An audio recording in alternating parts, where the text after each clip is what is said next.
the situation with Eminem was just like, it was bigger than Eminem. And the source side of me was trying to bring that out. And then I'm rapping, he's rapping, I'm rapping. So it's kind of conversion. You know what I'm saying? Because, people at that time, there wasn't a white guy that could spit like that. We ain't heard that. There was some pretty dope groups out there, but even like the Beastie Boys, and I said this before, I never considered Beastie Boys even white. Like, I love the Beastie Boys. We just consider them hip hop and rap. It wasn't a white thing until the guys who got Eminem made it a white thing. The first video was a factory of white guys with blonde hair. You gotta look at the underlying things, just here we come. And that's cool, because white people should be a part of hip hop, because that's what hip hop is. Hip hop brings the cultures together. If you got talent, it was discovered by us, so the respect has to be there.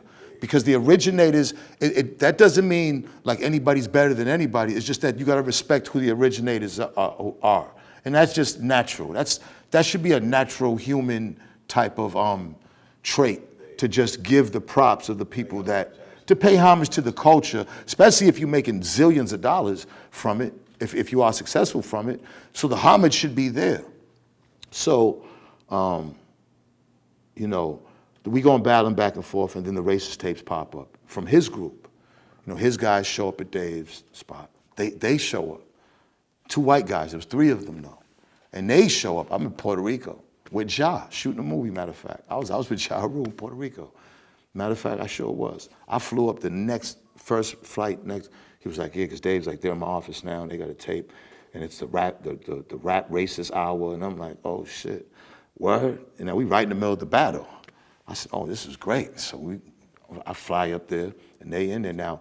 They've been trying to sell the tape for a year for $50,000. And nobody bid on it. They tried to sell it to Irv, and I didn't even know, but Irv didn't bite on it. So we negotiated to $15,000 that night. Then we put him up in a hotel, and that was the last I seen him. We gave him money, and that was the last I seen him. So is it true that it was a whole hour? It was an hour, the rap racist hour. I know I heard the one song. I didn't know it was a whole hour. No, it was a whole bunch of shit. See, we had the tape, and we was gonna shrink wrap it in all the Source magazines, right? But when it first came out, they didn't know what to do. They're like, oh my God.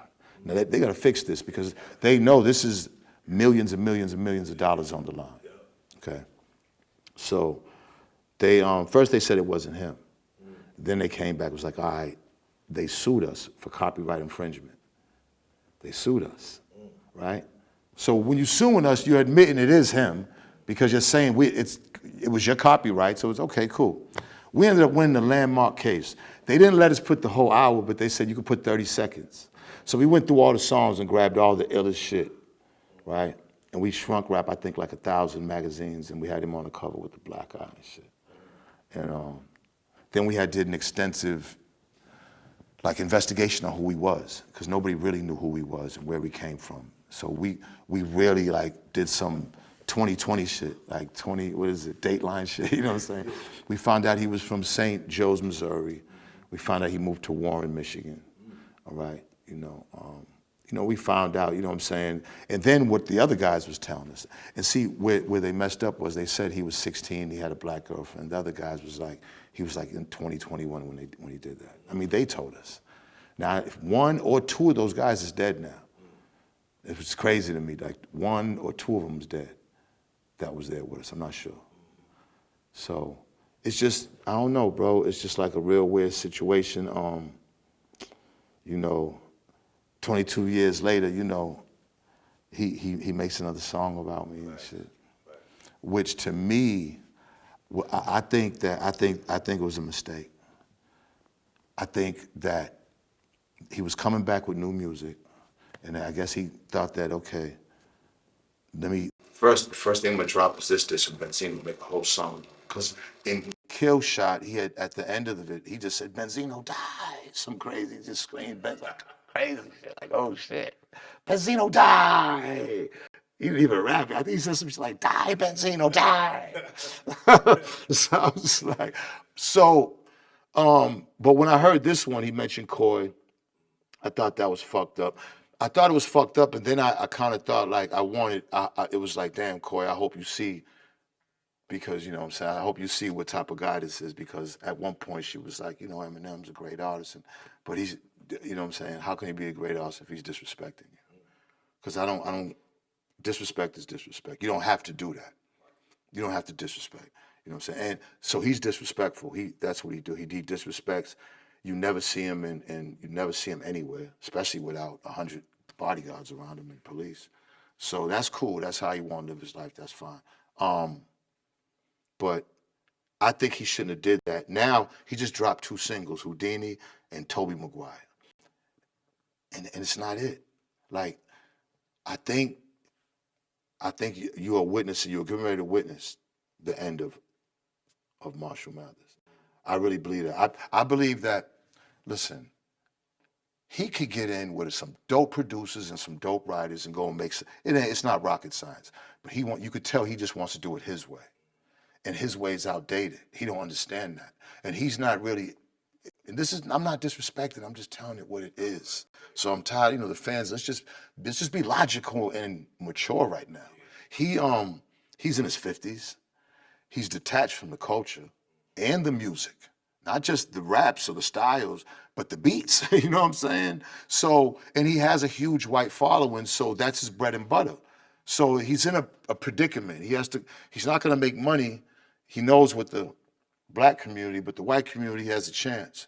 The white community that's been sticking up for him, riding with him, riding with him, riding with him. Now I think you starting to see like, I can't keep defending because this music just ain't it. Like, you know what I'm saying? Like we listened to him, me and Swerve, before when we came up here, and I was trying to like it. I was trying to give something, and so I can come here and say something good, but it's like that's not it.